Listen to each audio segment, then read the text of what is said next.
بسم الله الرحمن الرحيم. الحمد لله وكفى وسلام على عباده الذين اصطفى وعلى آله وأصحابه المجتبى.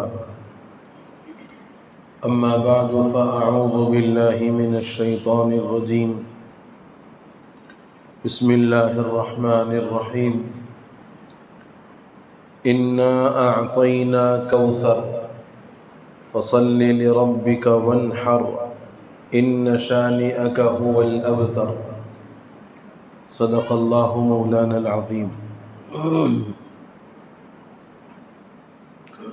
قابل احترام عزیز بزرگوں، نوجوان بھائیوں، سورہ کوثر میں اللہ رب العزت نے نبی پاک صلی اللہ علیہ وسلم کو مخاطب فرما کر 3 باتوں کا حکم دیا ہے۔ پہلی بات یہ ارشاد فرمائی کہ ہم نے آپ کو حوض کوثر عطا کیا، اور حوض کوثر جنت کی ایک نہر ہے۔ روایات حدیث میں ہے کہ جب محشر کا میدان ہوگا اور سارے لوگ نفسا نفسی کے عالم میں ہوں گے، سورج سوا نیزے پر ہوگا اور پوری انسانیت پیاس کے مارے بے حال ہوگی، پریشان ہوگی، اللہ کے رسول صلی اللہ علیہ وسلم وہاں اپنی امت کو بلائیں گے اور اپنے دست مبارک سے کوثر پلائیں گے۔ اور کوثر کی خصوصیت یہ بیان فرمائی گئی کہ جو ایک مرتبہ اس کو پی لے تو پھر جنت میں جانے تک دوبارہ اس کو پیاس نہیں لگے گی۔ دعا کرتے ہیں اللہ تعالی ہمیں اور پوری امت مسلمہ کو نبی رحمت صلی اللہ علیہ وسلم کے دست اقدس سے جام کوثر پینا نصیب فرما دے۔ دوسری بات جو اس صورت میں بیان فرمائی گئی ہے، فَصَلِّ لِرَبِّكَ وَانْحَرْ، کہ آپ اپنے پروردگار کے لیے نماز پڑھیے اور اسی کے نام پر قربانی کیجیے۔ اور تیسری آیت میں فرمایا گیا إِنَّ شَانِئَكَ هُوَ الْأَبْتَرُ، کہ یقیناً جو آپ کا دشمن ہے، جو آپ کا برا چاہنے والا ہے، وہی بے نام و نشان رہے گا۔ اس آیت کے ٹکڑے کی نازل ہونے کا ایک خاص واقعہ ہے، جس میں حضور اکرم صلی اللہ علیہ وسلم کو دشمنان اسلام نے یہ کہہ کر نعوذ باللہ طعنہ دیا کہ آپ کی کوئی مذکر اولاد نہیں ہے، کوئی آپ کی مذکر اولاد نہیں ہے جو آپ کی نسل کو آگے بڑھائے۔ آپ کی جتنی اولادیں ہیں وہ مؤنث اولادیں ہیں، لہذا آپ کی نسل آگے نہیں بڑھ سکے گی، آپ کا نام زیادہ دنوں تک، زیادہ دیر تک باقی نہیں رہے گا۔ تو یہ حضور اکرم صلی اللہ علیہ وسلم کی شان میں گستاخی کی۔ اللہ نے اس کا جواب دیا کہ جو آپ کی شان میں گستاخی کر رہا ہے، آپ کا نام تا قیامت باقی رہے گا، اور جو گستاخی کرنے والا ہے اس کا نام و نشان بالکل باقی نہیں رہے گا۔ ہوا یہی کہ آج تک آپ کے نام لیوا موجود ہے، قیامت تک نام لیوا موجود رہیں گے۔ آپ کے نام پر اپنی جانوں کے نذرانے پیش کرنے والے موجود ہیں، لیکن جن دشمنان اسلام نے حضور کی شان میں یہ گستاخی کی، ان کا کوئی نام و نشان باقی نہیں رہا۔ ہمیں اس صورت میں جو بطور خاص جس بات کی طرف توجہ دینا ہے وہ اس صورت کی دوسری آیت ہے، فَصَلِّ لِرَبِّكَ وَانْحَرْ، کہ آپ اپنے پروردگار کے نام پر اور اسی کے لیے نماز پڑھیے، اسی کے نام پر قربانی کیجیے۔ قربانی اللہ رب العزت کی طرف سے طے کردہ ایک عبادت ہے، ایک طریقہ عبادت ہے، اور ہر دور میں اللہ رب العزت نے اس عبادت کو چلایا ہے۔ ہر دور میں قربانی کی عبادت کو اللہ رب العزت نے چلایا ہے۔ حضرت سیدنا ابراہیم علیہ السلام کی اپنے فرزند کے ساتھ جو قربانی کا واقعہ ہے، اور اس کی یاد میں پوری امت مسلمہ ہر سال اس کی عملی نقل کرتی ہے، اور امت کے مالدار افراد اپنے مالوں سے قربانی ادا کرتے ہیں۔ میرے بزرگوں، بہت ضروری بلکہ بے حد ضروری ہے کہ ہم مسائل قربانی سے بھی واقف ہوں۔ ہر سال کر رہے ہیں ہم قربانی، ماشاءاللہ اچھے سے اچھا جانور لانے کی کوشش، فربا اور بہترین جانور میں حصہ ملنے کی پوری کوشش ہماری ہوتی ہے۔ اچھا جانور لائیں، صحت مند جانور لائیں اور اس کی قربانی کریں۔ لیکن میرے بزرگوں، بڑی جو ہے افسوس کی بات کہ ہم میں سے اکثر ایسے ہیں جن کو مسائل قربانی معلوم نہیں معلوم ہے ہمارے۔ اور پھر میں نے 2-3-4 جمعہ قبل کسی موقع پر عرض بھی کیا کہ ہم لوگ اتنے سند ہو گئے، سنتے جمعہ کے بیانات یا پھر عام موقعوں کے بیانات سن کے ہم سند پڑ گئے، اتنے سند پڑ گئے کہ ہمارے کو جا کے پوچھنے کی، معلوم کرنے کی ضرورت بھی محسوس نہیں ہوئی۔ میں آپ سے یہ بات بطور شکایت کے کہہ رہا ہوں کہ ہم نے اپنے دین و مذہب کے ساتھ جتنا سوتیلا سلوک کیا ہے، اللہ معاف کرے شاید کسی اور نے نہیں کیا۔ یہ جو ہم کہتے ہیں نا ہمارے مذہب پر اس وقت میں یہ یلغار ہو رہی ہے، اسلام پر یہ یلغار ہو رہی ہے، ہم نے کیا خاک اس کے اوپر اپنی جانوں کو، اپنے مالوں کو یا اپنے اوقات کو لگایا؟ کچھ لگایا ہم نے؟ کچھ نہیں۔ مذہب کے نام پر خدا کی قسم اللہ کے گھر بیٹھ کر یہ بات بول رہا ہوں کہ مذہب کے نام پر، دین کے نام پر، شریعت کے نام پر ہم نے کبھی بشاشت کے ساتھ، پورے صدق دل کے ساتھ اپنا مال اللہ کے راستے میں نہیں لگایا، الا ماشاء اللہ۔ جن لوگوں نے لگایا یقیناً وہ قابل مبارکباد ہے، لیکن عموماً یہ مزاج ہمارا ہے کہ اللہ کے نام پر، دین و شریعت کے لیے اپنا مال اگر لگتا ہے تو خوش دلی کم، فریضے کی ادائیگی، یہ ذہن میں ہوتا ہے۔ نہ ہمارا مال اللہ کے نام پر، اللہ کے دین پر لگ رہا، نہ ہماری جان اللہ کے دین پر، اللہ کے نام پر لگ رہی ہے، اور نہ چلو جان اور مال نہیں لگائے ٹھیک تھوڑی دیر کے لیے، کم از کم اپنے وقت کو فارغ کر کے اللہ کے نام پر، اللہ کے دین کو سیکھنے سکھانے کے لیے اپنے وقت کو ہم فارغ کر لیں، یہ بھی ہم سے نہیں ہو رہا۔ جبکہ ہم سالہ سال سے قربانی دیتے آ رہے ہیں۔ میرے بزرگوں، آپ میری بات کو تانا مت سمجھیے، میں جگانا چاہ رہا ہوں آپ کو، میں بتلانا چاہ رہا ہوں، میں کوئی تانا نہیں مار رہا۔ اور یہ ایک ہمارے علاقے، ہمارے محلے کا نہیں، پوری امت مسلمہ کا حال یہی ہے۔ عمرہ جانے کا پلان تقریباً 1.5-2-3 مہینے پہلے بن جاتا ہے، ارے بنتا ہے نا، تاریخ طے ہو جاتی ہے یا پھر ارادے ہو جاتے ہیں، لے جا کے پیسے ایجنٹ کو دے دیے جاتے ہیں، ساری چیزیں ہو جاتی ہیں۔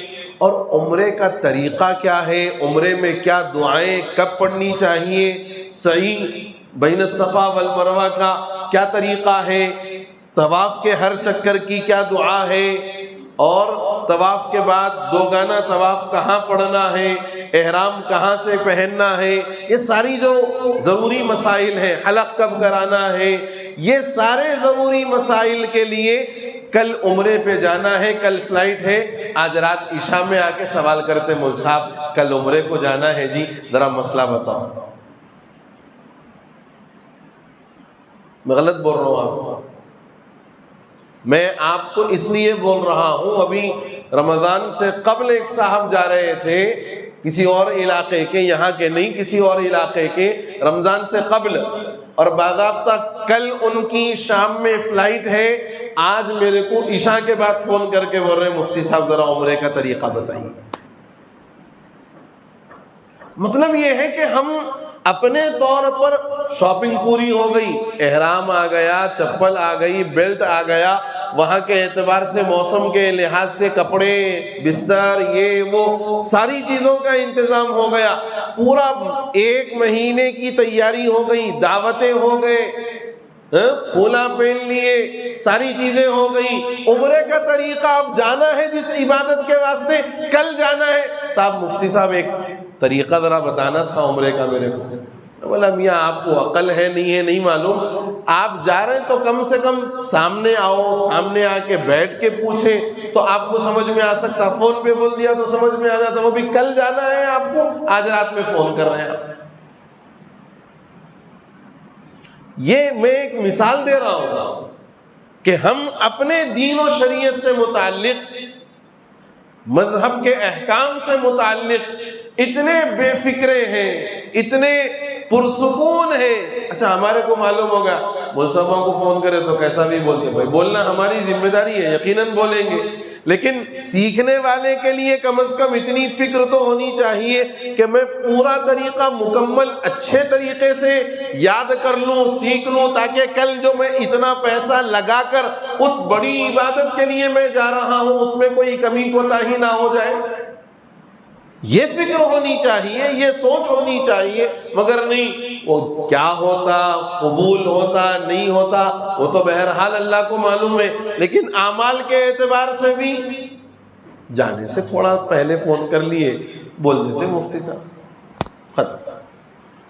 اب اتنی ہماری یادداشت بھی تو تیز نہیں ہے کہ جتنا بولے ہو بہو وہ ہمارے ذہن میں محفوظ ہو جائے، وہ بھی نہیں ہے. اچھا دعائیں یاد کرنا اور دعاؤں کو رٹ کر کے محفوظ کرنا وہ بھی مزاج نہیں ہے. مفتی صاحب ذرا دعا ریکارڈ کر کے بھیج دو، میں جاتے وقت میں وہ سن لیتے ہوئے پڑھ لیتا ہوں. یعنی اتنا ایزی ہم لوگوں نے لے لیا ہوا ہے. میں آپ کو بہت صاف بول رہا ہوں، دین و شریعت کو ہم نے اتنا ایزیلی لیا ہوا ہے، ٹینشن ہی نہیں ہے بھائی. انہوں ریکارڈ کر کے بول دیے انہوں. اچھا وہ ریکارڈ کر کے اگر آپ کسی وقت نہیں بھیج سکے کسی وجہ سے، دم پہ دم کالا کرتا، مول صاحب دعا، مول صاحب دعا، مول صاحب دعا. شادی سے پہلے کے بھی موقع پہ یہی حال ہے. 10-15 دن پہلے آ کے معلومات کریں گے، کچھ علم حاصل کریں گے. نہیں مول صاحب آج میری شادی ہے، ذرا دعائیں بھیجنا تھا. یہ مزاج ہے ہمارا. اب پھر ہم بولیں گے کہ صاحب کئی کو مسلمان پریشان ہے، تو یہ وجہ ہے ہمارے پریشان ہونے کی. ہمیں اپنے دین و مذہب سے متعلق کوئی عظمت، کوئی قدر، کوئی اس کی قیمت کچھ ہمارے پاس نہیں. بولنے والے برے دکھتے، فقط یہی بولتے رہتے، لیکن جس چیز کے لیے بولا جا رہا ہے، جس مقصد کے لیے بولا جا رہا ہے، اس مقصد کو میرے بزرگوں آپ سبھی کو اور پوری امت کو سمجھنے کی ضرورت ہے. میرے کہنے کا مطلب یہ ہے کہ مذہب کو برائے نام نہ رکھو. مذہب ہماری نجات کا ذریعہ ہے، مذہب ہماری سرخ روئی کا ذریعہ ہے، مذہب ہماری قبر کی راحت و آرام کا ذریعہ ہے، مذہب ہمارے دخول جنت کا بھی ذریعہ بن سکتا ہے انشاءاللہ. اللہ کا فضل اور ہمارا مذہب پر عمل کرنا. جنت میں جانے کے لیے اللہ کے فضل کی ضرورت ہے. اللہ فضل فرما دیں گے، کرم فرما دیں گے، بیڑا پار ہو جائے گا. لیکن ساتھ ہی ساتھ زندگی میں دین و شریعت پر عمل بھی ہو. اتنی اہمیت ہے مذہب کی. آج دوسرے مذاہب والوں نے اپنے مذہب سے متعلق بہت بیداری حاصل کر لی، بہت حساس ہو گئے. ایک ہم ہیں کہ ہم اپنے دین و شریعت کے سلسلے میں مرنے مارنے کو تیار ہیں، لیکن عملی نقطۂ نظر سے اس حق پر اپنے زندگی میں عمل کرنے کے اعتبار سے بہت دور ہے میرے، بہت دور۔ اس لیے قربانی کے متعلق یہ مسئلہ ذہن میں رکھنا چاہیے کہ قربانی کس پر واجب ہے۔ پہلا مسئلہ، قربانی کس پر واجب ہے؟ ہر وہ آدمی جس کی ملکیت میں، جس کے پاس اپنی ضروریات سے زائد، ضروریات سے مراد کھانا پینا رہنا سہنا، ضروریات سے زائد اس دور میں 40 سے 45 ہزار روپیے کا وہ مالک ہو، یعنی 52.5 تولے چاندی کی قیمت کا۔ آپ مار کے دیکھ لو چاندی کی قیمت کیا چل رہی ہے، اس اعتبار سے 52.5 تولے چاندی کی جو قیمت ہو رہی ہے، اس قیمت کا جو آدمی مالک بن جائے، سال گزرنا بھی ضروری نہیں ہے۔ زکوٰۃ کے لیے تو سال گزرنا ضروری ہے۔ اگر بقرعید میں عید کے دوسرے دن آپ کے پاس اتنی مالیت آ جائے، تیسرا دن غروب آفتاب سے پہلے پہلے آپ کے پاس اتنی مالیت آ جائے، آپ صاحب نصاب ہیں، آپ پر قربانی واجب ہے۔ جس آدمی کے پاس اپنی ضروریات سے زائد 52.5 تولے چاندی یا اس کی قیمت اس کی ملکیت میں ہے، وہ مالک ہے، اور وہ 52.5 تولے چاندی کی جو قیمت بن رہی ہے وہ اس کی ضروریات سے زائد ہے، اس سے کوئی ضرورت متعلق نہیں ہے، ایسے آدمی پر قربانی واجب ہے۔ بس چٹی میں ڈالنے والے پیسے، چٹیاں جماتے نا اپن، تو چٹی میں جو پیسے ہم ڈالتے ہیں، یہ اس بات کو ہمیں سمجھ لینا چاہیے کہ اپنی ضرورت سے پورا کر کے باقی کے پیسے ہم چٹی میں ڈالتے ہے نا۔ تو وہ چٹی میں ڈالے ہوئے پیسے بھی اگر 40-45 ہزار کے بقدر ہو جائیں، چاہے سال نہ گزرا ہو، اس آدمی پر بھی قربانی واجب ہے۔ آیا مسئلہ سمجھ میں؟ ارے بھائی بولو، نہیں آیا تو پھر سے سمجھاتا ہوں، لیکن مسئلے کم از کم سمجھ کے عمل کرو۔ اب یہ تو مرد آدمی سے متعلق بات ہو گئی کہ جس کے پاس 40 سے 45 ہزار روپیے چاندی کی قیمت، یعنی 40-45 ہزار روپیے 52.5 تولے چاندی کی قیمت ہے اور ضروریات سے زائد ہے، اس میں آ گیا وہ بھی جو آپ چٹیوں میں جمع کرتے ہیں، تو آپ پر قربانی واجب ہے۔ اب گھر کی خواتین جن کے پاس سونا بھی ہوتا، چاندی بھی ہوتے نا، اور اتنا سونا اتنی چاندی لازم رہتی کہ اس کی اگر قیمت دیکھی جائے تو 40 سے 50 ہزار روپیے تو نارمل حالت میں رہتی ہو، نارمل۔ ایک تولہ ہی بھائی 60 ہزار روپے چل رہا، ایک تولہ سونا 60 ہزار روپیے چل رہا۔ اب کم سے کم 2 تولے 2.5 تولے تو رہتے نا بھائی، کان کے بالیاں، گلے میں کا یہ نیکلس الگ رہتا، پھر لچھا الگ رہتا۔ اپنے پاس لچھے کا بھی بڑا اہم شارٹ ہے بھائی، شادی شدہ ہونے کی علامت ہے کہتے ہو۔ اور اب تو عام یہ ہو گیا لوگوں کے زبانوں پہ، منگل سوتر بول رہے اس کو، بول رہے نا، نہیں بولنا ہے مگر بول رہے ہیں صاحب، اہتمام سے بول رہے ہیں، جا کے سونے کی دکانوں پہ بھی بول رہے ہیں، نہیں وہ لمبا منگل سوتر ہونا، کہتے چھوٹا منگل سوتر اچھا نہیں دکھ رہا،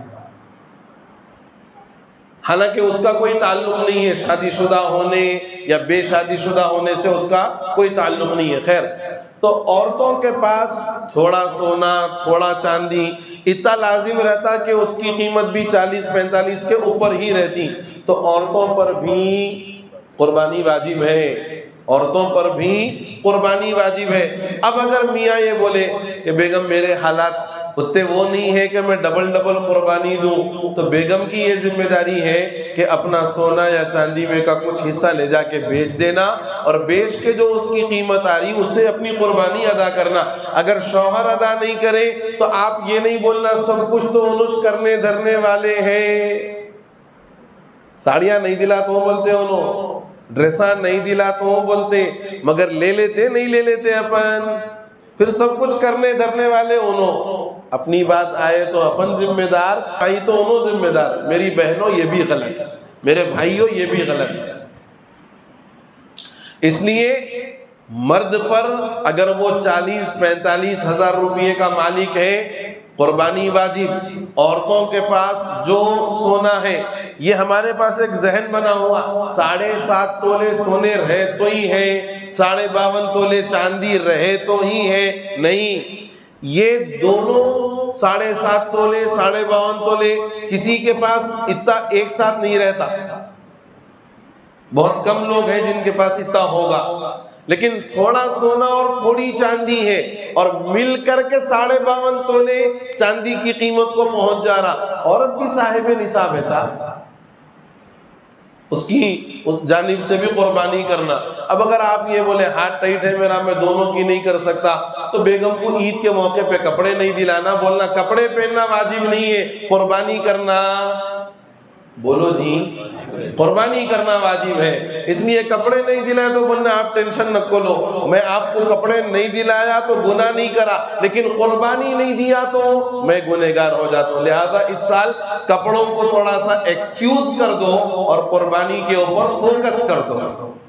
جی، 2 مسئلے ہوئے. تیسرا مسئلہ، ہمارے پاس ایک مزاج ہے، اور یہ میں اس لیے بول رہا ہوں کہ ایسے فون آتے رہتے ہیں.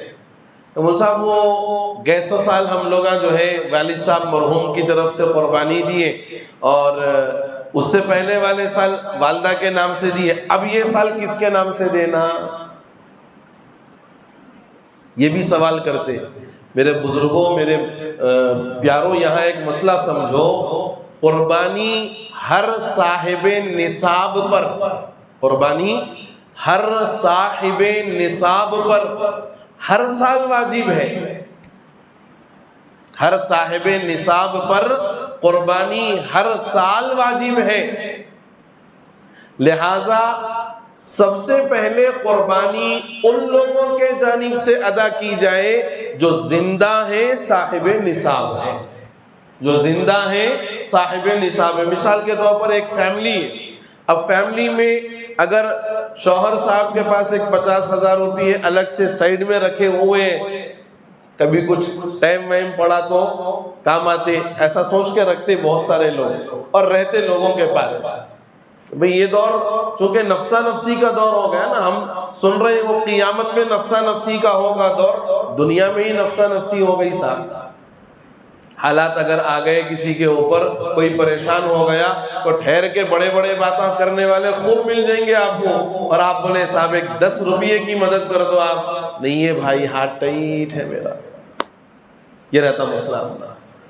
تو آڑے وقت میں کام آنا بول کے تھوڑے بہت پیسے گھروں میں رکھتے، تو اس مرد پر یعنی گھر کے ذمہ دار پر اور عورت پر اس کے سونے اور چاندی کی وجہ سے، یہ دونوں صاحب نصاب ہیں، ہر سال ان پر قربانی واجب ہے. اگر مرد کے پاس 40-45 ہزار روپے موجود ہوں تو ہر سال، اور عورت کے پاس تو بہرحال سونا رہتا ہی. بس اتنا ہے کہ ہمارے بھائیاں ذرا جوش میں آ کے رہن سینٹر پہ نہیں لگ جا کے ڈالنا. نہیں، یا ہمارے پاس کا مسئلہ کیسا ہے معلوم ہے آپ کو؟ شادیاں بہت زور و شور کی ہو رہی ہیں آج کل ہمارے پاس، وہ زبردست صاحب ڈی جے، مرفے اور آرکیسٹرا فلاں اور ایسے ایسے اقسام کے کھانے پینے. لیکن ہو رہا کیا، جتنی معتبری میں آ کے شادی کرے، 2 مہینے کے بعد پلسر فائنانسر کے پاس ہے، گلسر رہن سینٹر میں. 2 مہینے کے بعد ہی ہو گیا، پلسر آ کے فائنانسر لے کے چلے گیا، گلسر رہن سینٹر میں پڑ گئی. کیا بولتے، ولیمہ قرضہ لے کے کیے تھے، اب قرضہ ادا کرنا ہے. تو یہ کام نہیں کرنا. یہ مرد بیوی کے لیے زیور پہنانے کا ذریعہ ہونا. اپن یارو زیور پہنی بھی ہے سو نکال لے رہے. انتہائی جو ہے یہ مرد کی غیرت کے خلاف بات ہے۔ تو میں یہ عرض کر رہا ہوں جتنے لوگ گھر میں صاحب نصاب ہیں، مرد بیوی عموماً یہی رہتے، اب اگر والدین ہیں تو والدین کو دیکھو کہ بھئی ان کے پاس بھی کچھ جمع پونجی ہے یا نہیں ہے جمع پونجی، وہ بھی صاحب نصاب ہے۔ ہر صاحب نصاب کو اپنے نام سے ہر سال علیحدہ قربانی کرنی ہے، ایک سال بیوی کے نام پہ، ایک سال میاں کے نام پہ، پھر ایک سال بچے کے نام پہ، دوسرے سال بچی کے نام پہ۔ ایسا گھمانا نہیں ہے، یہ سانپ سیڑھی کا مسئلہ نہیں ہے نا، یوں چڑھے یوں اتر گئے، ایسا یہ سال ان کے نام سے یہ سال ان کے نام سے، نہیں، ایسا نہیں کرنا ہے۔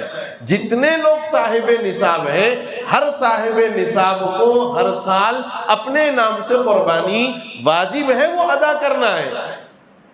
اب ایک نئے مسئلے اس میں شروع ہو گئے، انشاءاللہ آگے اور ایک جمعہ ضرور ملے گا، انشاءاللہ اس میں مزید جو ہے سوال اور مسائل آپ کے سامنے رکھیں گے۔ اور ایک گزارش یہ ہے آپ سبھی حضرات سے کہ میں عصر کے بعد میں مغرب تک عموماً یہی رہتا ہوں، کہیں نہیں جاتا ہوں، یا تو یہاں بیٹھ کے رہتا ہوں یا وہ کمرے میں رہتا ہوں۔ کچھ مسائل ہے تو آ کے معلوم کر سکتے وداؤٹ اینی فیس، کہ آپ سمجھیں گے فیس دینا پڑے گا مول صاحب کو، نہیں، فیس کی ضرورت نہیں ہے بھائی، لیکن آؤ آ کے مسائل معلوم کرو۔ یہ یوں سمجھو آپ اللہ کی طرف سے ایک نعمت ہے اپنے کو کہ معلومات فراہم کرنے والے آپ کے پاس موجود ہیں، آپ آ کے کم سے کم استفادہ تو کرو، معلومات تو کرو کہ صاحب میں جانور لایا صاحب یہ ایسا ہے، یا صاحب میں جانور لانے جا رہا ہوں کیسا لانا چاہیے، اس قسم کے مسائل۔ صبح ہو جانے کے بعد مول صاحب وہ لا لیا تھا ایسا نکلا، آپ کیا کروں؟ کچھ بھی نہیں کر سکتا، پھر واپس کر دینا تو رکھ لے گھر میں۔ اس لیے مسائل معلوم کریے، معلوم کر کے اپنی قربانی کو بہتر سے بہتر اور اچھے سے اچھے انداز میں ادا کرنے کی کوشش کریے۔ اللہ تعالیٰ مجھے آپ کو اور پوری امت مسلمہ کو مسائل قربانی جان کر اس پر عمل کرنے کی توفیق نصیب فرما دے۔ آمین۔ وآخر دعوانا الحمدللہ رب العالمین۔